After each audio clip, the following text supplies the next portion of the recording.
부디의 야매주역 뇌천대장 각 효의 변화. 이번 괴의 아래쪽은 양의 효로 가득 채워져 있습니다. 그 첫 번째 효는 물론 양입니다. 대장의 괴는 강렬한 힘을 나타낸다고 하였지만 번개의 강한 힘은 위쪽에서 번쩍이고 있습니다. 맑은 하늘의 가장 아래쪽에 놓여 있는 첫 번째 양의 효는 그 자신의 힘이 아무리 강하다고 해도 그 힘을 마음껏 펼치기에는 상황이 좋지 않은 듯합니다. 나의 꿈을 실현하려면 조금은 더 기다려야 합니다. 그렇다고 아예 꿈을 접을 필요는 없습니다. 마음속으로 얼마든지 상상의 나래를 펼칠 수 있습니다. 실제로 물질적인 기반은 없다 하더라도 계획을 세울 수는 있습니다. 언젠가 때가 다가왔을 때 마음속에 담아두었던 꿈을 펼쳐볼 수 있도록 준비해야 합니다. 두 번째 효도 양입니다. 조금 더 나아가 현실의 가운데 위치에 놓여 있는 양의 효는 옳고 바른 뜻을 나타냅니다.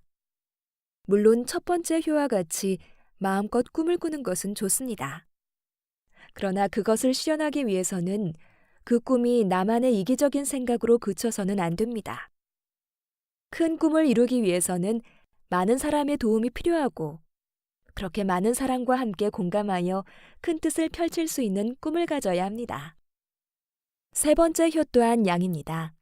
우리가 가진 꿈이라는 것은 목표를 향해 달려가는 순간적이고 강한 힘입니다. 그렇지만 너무 곧고 바르고 강하기 때문에 그 길을 막아버리기만 하면 너무나도 쉽게 꿈이 꺾여버리곤 합니다. 큰 꿈을 이루기 위해서는 목표를 향해서 돌진할 직선 도로만을 뚫고 그 길을 따라 달려나가기만 한다고 되는 것이 아닙니다. 오히려 그 길은 내버려두고 주변의 환경을 준비해야 합니다. 꿈을 향해 돌진하기보다는 꿈이 우리에게 다가오길 기다리고 포용하는 것이 더 현명한 선택입니다. 이제 한 단계 올라간 위치의 네 번째 효는 마지막 양의 효가 됩니다. 바로 앞의 효의 설명과는 반대되는 이야기를 하겠네요.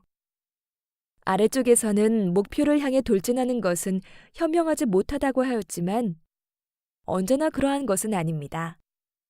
나의 힘이 충분히 강하다면 내가 가진 힘으로 나를 막아서는 모든 것을 치워버릴 수 있다면 전력을 다해서 앞으로 돌진하는 것이 오히려 더 빠르고 좋은 길이 될 수 있습니다. 물론 이 길이 정말로 옳은 길이라고 확신하고 후회하지 않을 자신이 있다면 말이죠. 다섯 번째 효는 음의 효가 됩니다. 수많은 양의 힘들이 일을 벌여놓으면 음의 힘은 그런 일을 정리하고 지속시키는 역할을 합니다. 그런데 너무나도 많은 양의 힘들이 너무 많은 일을 벌여놓아 버렸습니다. 그 모든 것을 일일이 챙기고 앞으로 계속 지속할 수 있도록 발전시키는 것은 불가능합니다. 우리가 감당할 수 없는 일이라면 그냥 손을 떼면 됩니다.